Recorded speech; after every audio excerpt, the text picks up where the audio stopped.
Bismillahirrahmanirrahim. Assalamualaikum warahmatullahi wabarakatuh.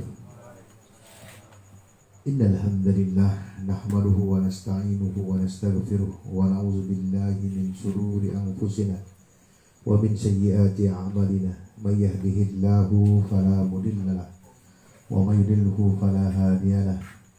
Asyhadu an la ilaha illallah wa asyhadu anna Muhammadan abduhu wa rasuluh. La nabiyya wa la rasula ba'd.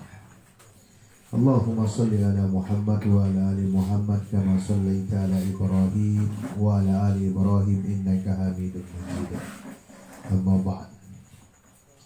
Ma'asyiral muslimin rahimakumullah wa jumratal mu'minin arsalakumullah. Marilah senantiasa kita memuji Allah dalam keseharian kita, dalam kegiatan kita. Tak lupa kita memanjatkan puji dan syukur kehadirat Allah Subhanahu wa Ta'ala atas segala limpahan rahmat, barokah, hidayah, inayah, sehingga kita bisa melaksanakan ketaatan hanya kepada Allah, bisa melaksanakan ibadah sebagaimana dicontohkan oleh baginda sallallahu alaihi wasallam.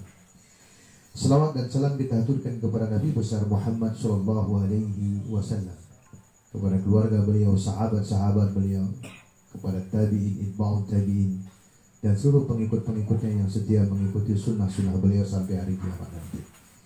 Dan kita bermohon kepada Allah agar menjadi salah satu umatnya yang mendapatkan syafaat beliau nanti di hari kiamat nanti. Ma'asyiral muslimin rahimakumullah wa jumratal mu'minin. Telah banyak kita membahas tentang bagaimana menjadi orang yang saleh. Maka malam hari ini kita ingin berbincang suatu hal, berbincang tentang surga. Ketika kita bertanya kepada semua orang, pasti orang akan mengatakan pengen masuk surga, pengen mendapatkan surga. Karena gambaran tentang surga sudah begitu banyak dipahami. Surga adalah lambang kenikmatan, surga adalah lambang kebahagiaan, surga adalah lambang segala hal yang kita bisa dapatkan dengan mudah. Dan surga juga menjadi perlambangan keberhasilan kita di akhirat. Maka untuk itu, maka perlu kita pastikan diri kita mendapatkan surga-Nya Allah. Maka perlu kita pastikan tidak hanya kita yang mendapatkan surga. Ajaklah keluarga kita masuk surga, ajaklah anak-anak kita masuk surga, ajak juga tetangga kita masuk surga, ajak masyarakat kita masuk surga, dan mari kita ajak semuanya masuk surga. Karena surga itu luas, tidak seperti dunia kita. Dunia kita ini sempit dan bahkan cenderung sempit. Surga, Allah banyak memberikan gambaran tentang luasnya surga yang tidak pernah bisa kita hitung, tidak bisa kita masukkan dalam otak kita, karena di luar dimensi pemikiran kita. Dan surga banyak sekali digambarkan oleh Allah dengan suatu hal yang indah. Ketika surga kita perlambangkan tentang ketenangan, maka Allah gambarkan bahwa surga itu di bawahnya ada sungai-sungai. Ya. Ketika surga dilambangkan sebagai tempat bersenang-senang, maka di situ Allah ceritakan tentang kehadiran para bidadari-bidadari, gadis-gadis remaja yang akan menemani kita. Bahkan Allah lebihkan ketika berbicara tentang perjuangan, tentang jihad, maka kita akan ditemani bersenang-senang oleh 72 bidadari. Ketika Allah perlambangkan, ketika kita perlambangkan surga itu sebagai sebuah akhir, maka tentu kita tidak akan pernah menyia-nyiakan kesempatan untuk memasukinya.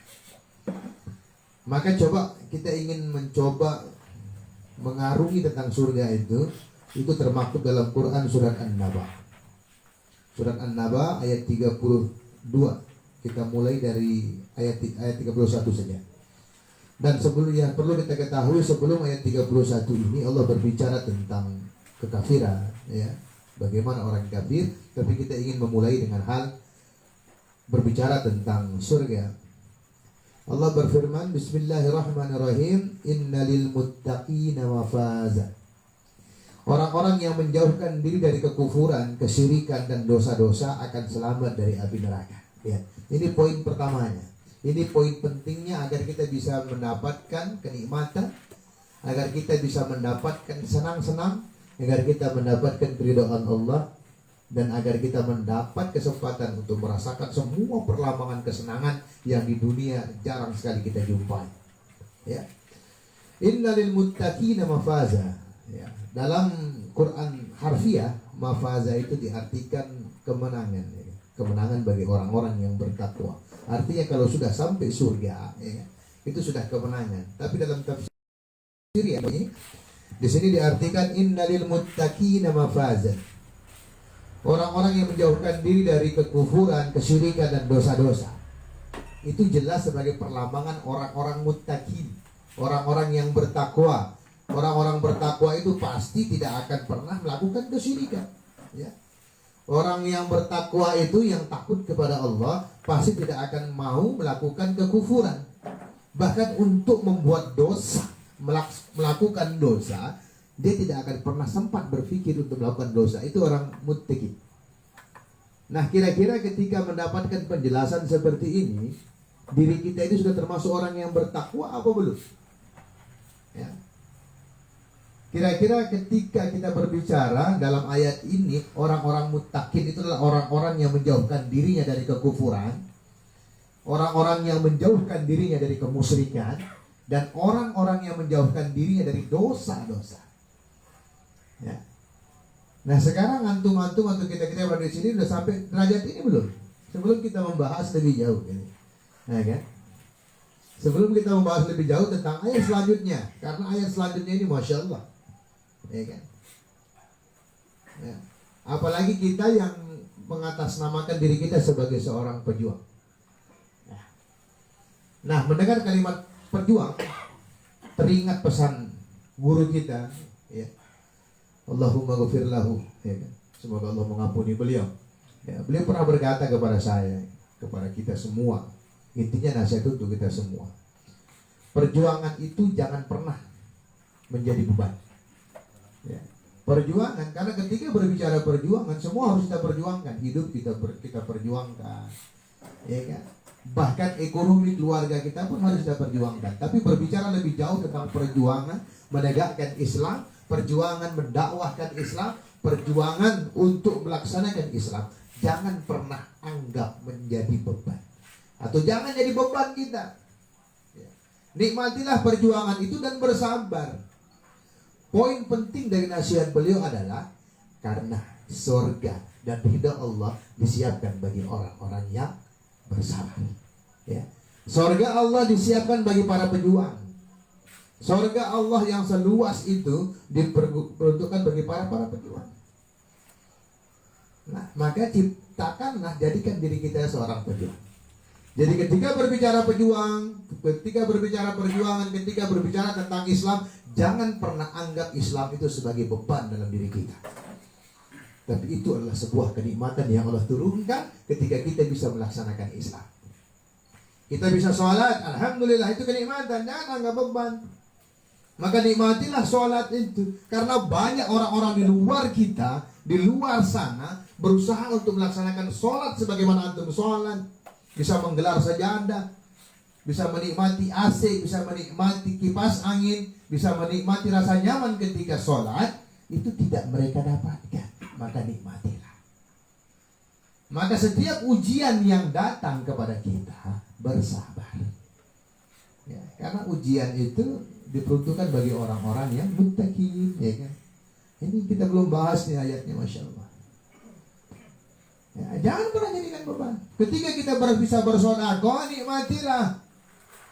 Ya, nikmatilah itu. Jangan jadikan beban. Ada orang minta sedekah kepada kita, beban. Ada orang yang datang untuk meminta sumbangan, kita anggap beban. Jangan, justru nikmatilah. Nikmatilah semua itu. Ya. Karena kita lagi menuju muttaqin itu.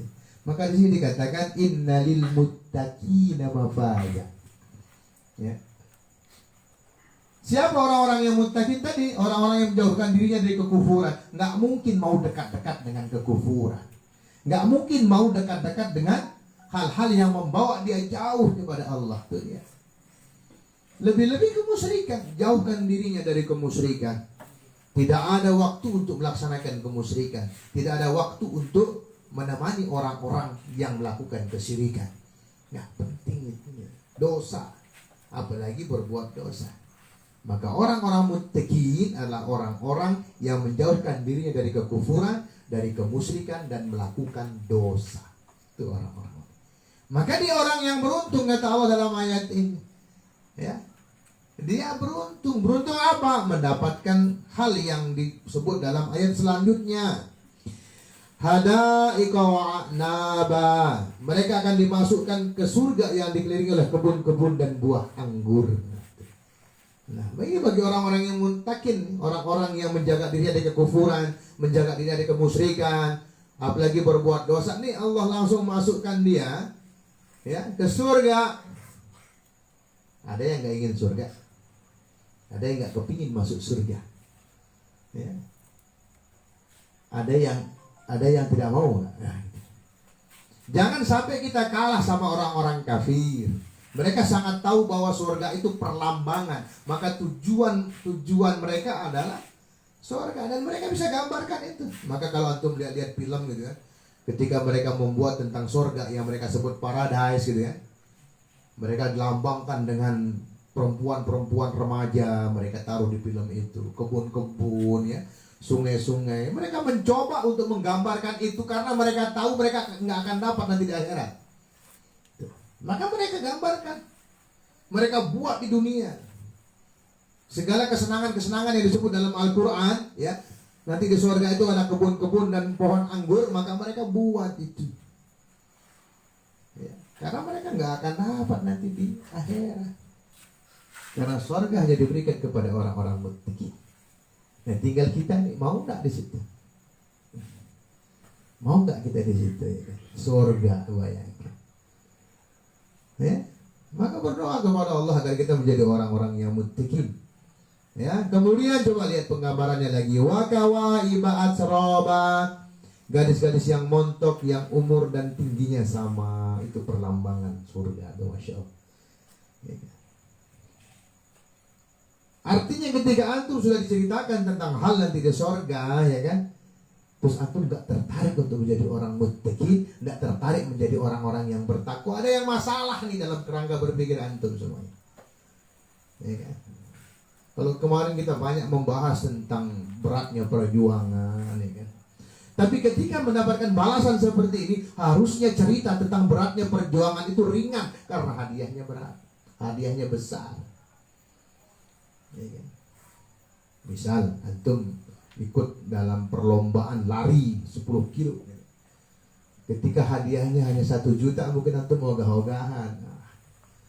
1 juta. Tambah lagi 10 juta. Belum.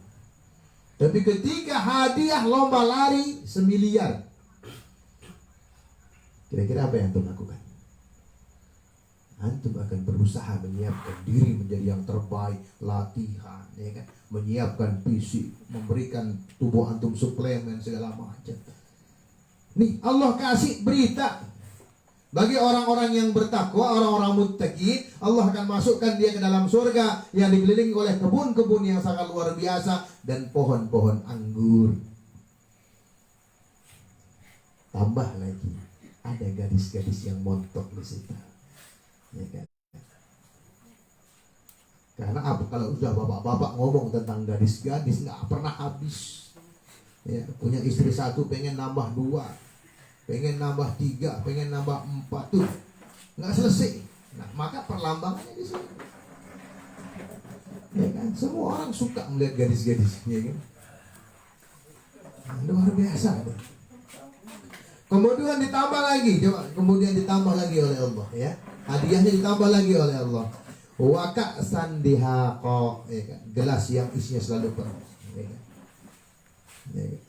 Kita kan nggak senang lihat gelas kosong gitu. Pengennya berisi madu, berisi kopi atau berisi minuman yang kita senangi. Gitu. Allah penuhi semua. Allah penuhi semua itu. Itu gambarannya itu.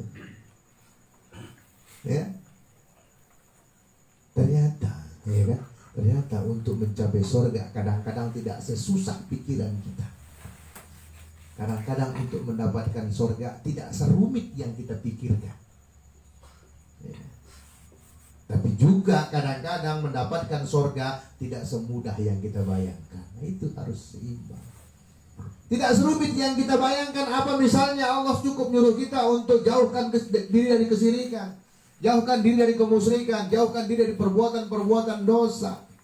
Bahkan dalam ayat-ayat atau hadis-hadis yang lain kita banyak temukan dengan bersedekah, dengan menyenangkan sesama kita, ya, idkhalus surur alal mu'min, ya kan? Membuat orang mukmin senang, ya kan? Itu juga masuk surga dan termasuk afdhalul a'mal dalam hadis itu. Di samping tambahannya itu mencukupkan kebutuhannya, ya kan, menutup auratnya, itu. Tapi kalimat yang sangat luar biasa di situ, idkhalus surur alal mu'min, memberikan rasa senang kepada sesama mukmin. Ya, itu surga tuh, ya kan? Antum yang punya kelebihan harta misalnya, lihat kawannya kekurangan ekonominya, lemah ekonominya, sakit keluarganya, antum cukupkan mereka.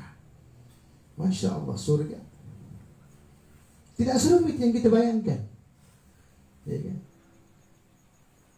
Sampai-sampai pada kisah Bani Israel, ya, diceritakan pada masa Bani Israel ada seorang wanita pendosa mendapatkan surganya Allah hanya gara-gara kasih minum anjing itu.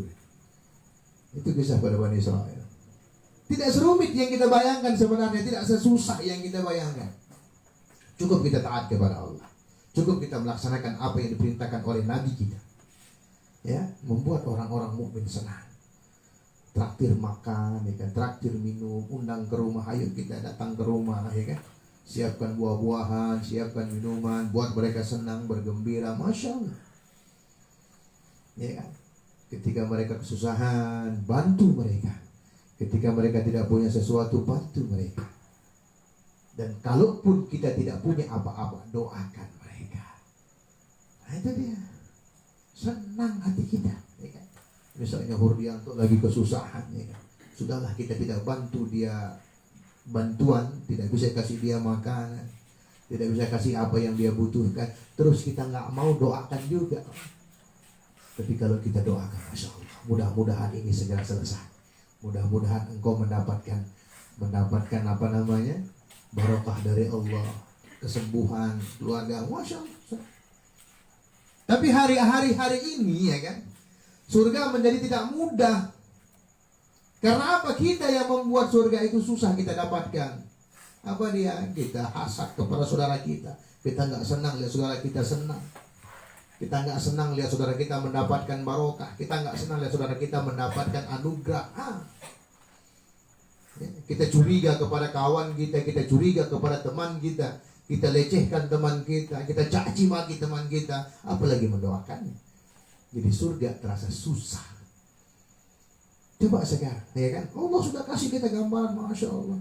Allah cuma nyuruh kita apa coba? Innalil muttaqina mafaza. Jadilah orang-orang yang muttaqin, karena sesungguhnya orang muttaqin itu akan selamat dari api neraka. Coba lihat Allah berikan. Allah cuma kasih kita satu, ya. Tapi Allah berikan banyak sekali. Yang pertama hadaika wa anabam, akan dimasukkan ke surga yang dikelilingi oleh kebun-kebun dan buah anggur, wa kawaiba atsroba, garis-garis yang montok, yang umur dan tingginya sama, kita disiapkan di situ, wa ka'san dihaqa, gelas yang dia selalu penuh, ya. Dan kenyamanan yang lain, apa dia di situ? La yasma'una fiha lagwa wala kidzaba. Mereka tidak mendengar sumpah serapah dan perkataan dusta, ya. Kemudian disempurnakan ayatnya, jazaa'an mir rabbika ata'an hisaba. Wahai Muhammad, semua kenikmatan itu sebagai pahala dari Tuhanmu atas amal saleh mereka di dunia dahulu. Terlihat, semua diberikan kepada kita, diberikan kepada kita.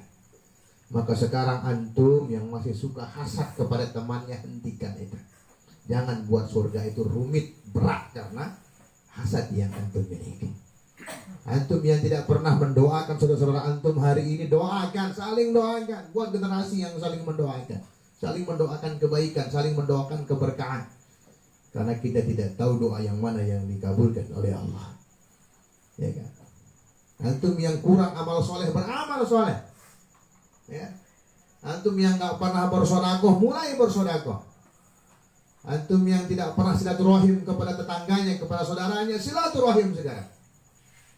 Ya.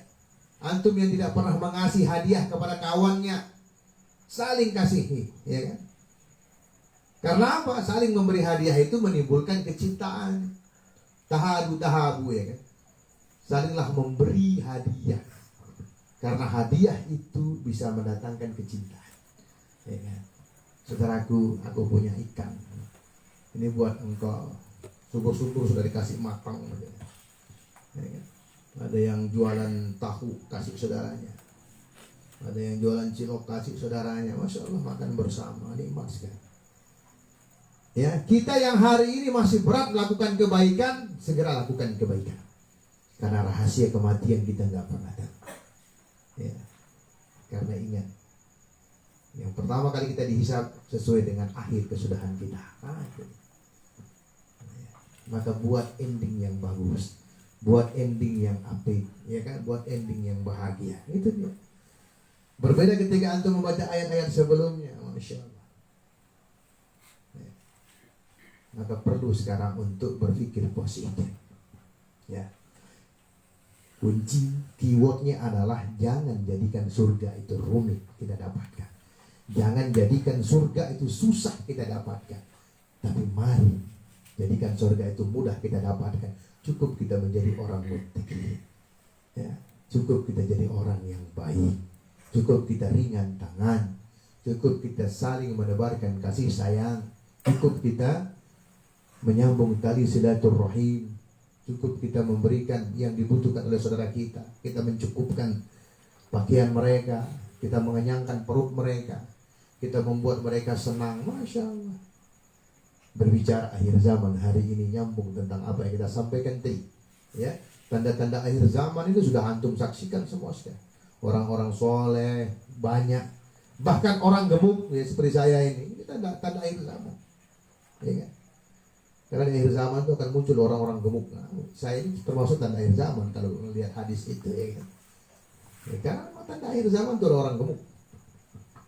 Tapi berita gembiranya apa? Di neraka nggak ada orang gemuk. Ya kan? Karena apa? Ya mereka makan api neraka jadi nggak gemuk-gemuk, ya kan? Orang gemuk itu nanti ada di dunia aja. Lambang apa namanya? Kebahagiaan. Nah itu berita gembira. Itu dia. Nah, gitu. Masya Allah. Jadi itu ya, sudah ya. Jangan jadikan surga susah antum mendapatkan. Ya kan? Mungkin ketika kita berbicara tentang kemudahan surga kita dapatkan hanya melalui jihad, berat kita mikirnya. Ya. Allah Maha Kasih, Allah Maha Kasih sayang kepada kita. Maka Allah siapkan pintu-pintu yang lainnya. Ada pintu sedekah, ada pintu kebaikan, macam-macam pintunya. Ya, itu dia, banyak sekali. Maka betul-betul tadabburi ayat ini, innalil muttaqina mafaza. Jadi orang-orang yang muttaqi. Jadi orang-orang yang baik. Jadi orang-orang yang tidak melakukan kesyirikan. Jadilah orang-orang yang tidak melakukan kekufuran. Karena pancingan-pancingan untuk melakukan itu terbuka lebar di akhir zaman itu. Kesyirikan seolah-olah tidak kesyirikan hari ini. Karena apa? Dipoles semuanya. Ya. Bagikan HP yang rusak ya kan, kalau dipoles luarnya, diganti casingnya, kemudian ditambahkan aksesorisnya, ini bagus. Nah sekarang itu kesyirikan mulai dipoles. Ya. Agar orang-orang tidak tahu bahwa itu sih syirik. Ya, perayaan-perayaan kekufuran dipoles agar orang tidak tahu bahwa itu kekufuran. Bahkan kedosaan hari ini mulai dipoles. Dulu semua orang bersepakat bahwa pacaran itu haram, tapi hari ini dipoles. Ya kan? Dipoles, dibuatkan film, ya kan? Seolah digambarkan anak-anak pesantren dengan anak kiai pesantren, ya kan? Berpacaran. tapi tidak langsung berpacaran sebagaimana digambarkan dahulu bahwa orang pacaran itu pegangan tangan, peluk-pelukan segala macam digambarkan. Ya, dipoles agar itu tidak menjadi sebuah kedosaan. Hati-hati hari ini. Maka jangan sampai hasad antum pun antum poles sehingga tidak kelihatan itu hasad. Nah, kerjaannya setan itu di situ. Ya. Membuat hal yang buruk menjadi tidak buruk karena di ya. Itu kedosaan-kedosaan tuh pacaran sekarang, masya Allah ya, macam istilahnya itu. Padahal intinya sama, pacaran juga. Apalagi kita contohkan dengan hal-hal yang lainnya banyak. Maka hari ini antum harus hati-hati. Orang-orang soleh mulai diambil, ilmu-ilmu mulai dihilangkan, masya Allah. Tercampur semua. Nah, maka maksud kita hari ini menyampaikan tentang indahnya surga ini harusnya bisa memotivasi antum, ya, bahwa surga itu Allah berikan kepada kita. Siapa? Orang-orang muttaqin. Maka pantaskan kita untuk mendapatkan surga, ya. Mudahkan langkah kita untuk bisa mendapatkan surga itu, ya. Jangan hanya yang penting masuk surga, jangan. Cita-citalah untuk mendapatkan surga yang besar. Ya. Kemudian bagaimana dengan orang-orang kafir? Mereka sudah diingatkan oleh Allah tapi mereka nggak mau tahu. Jangan sampai kita orang Islam pun seperti itu. Diterangkan dalam ayat yang terakhir, ya kan? Inna anzarnakum adaban qariba yauma yanzurul mar'u ma qaddamat yadah wa yaqulul kafiru ya laitani kuntu turaba. Wahai kaum kafir Quraisy, kami mengancam kalian dengan azab yang pasti menimpa kalian pada hari kiamat. Saat itu setiap orang menyaksikan balasan atas amalnya. Kaum kafir bingung luar biasa. Karena itu mereka berkata, alangkah baiknya sekiranya aku menjadi tanah saja, tidak dihidupkan kembali seperti itu. Dan dikasih tahu kok, ya kan? Ya. Tapi mereka nggak mau mengindahkan hal itu. Mereka tidak peduli dengan ancaman-ancaman itu. Maka mereka sangat menyesal. Kedilai, kan? Coba dulu, atau jangan deh saya dihidupkan, tetap aja saya jadi tanah aja. Maka ancaman-ancaman orang kafir ini pun harusnya menjadi perhatian kita sebagai orang yang beriman kepada Allah, agar jangan perilaku kita sama dengan orang-orang kafir yang tidak mau mengindahkan peringatan-peringatan yang dikasih tahu oleh Allah Subhanahu wa taala. Nauzubillahi min dzalik. Ya, nauzubillahi min dzalik. Ya. Jangan seperti itu. Maka banyak kita kemarin membahas tentang bahwa sesungguhnya ada golongan yang akan selalu menggoda kita, merayu kita untuk berbuat hal-hal yang tidak pantas, menjauhkan kita dari perbuatan-perbuatan orang munafik, orang-orang muttaqin, ya, menjadikan kita munafik, menjadikan kita zalim, menjadikan kita fasik. Ya. Maka sekarang mulailah, ya. Teringat pesan guru kita yang tadi, jangan sampai perjuangan kita jadikan beban. Adanya ujian itu harusnya kita bersabar dan kita menikmatinya. Karena ingat, surga Allah, ridhonya Allah diperuntukkan bagi para pejuang. Maka jadilah antum pejuang. Semoga bermanfaat apa kita sampaikan malam hari ini. Semoga ini bisa menggairahkan kita untuk terus menjadi orang-orang yang beriman, menjadi orang-orang yang muttaqin, menjadi orang-orang yang menjauhkan diri dari kedosaan, menjauhkan diri dari kealfaan, menjauhkan diri dari kemusyrikan, menjauhkan diri dari kekafiran. Subhanakallahumma wa bihamdika asyhadu an la ilaha illa anta astaghfiruka wa atubu ilaik. Assalamualaikum warahmatullahi wabarakatuh.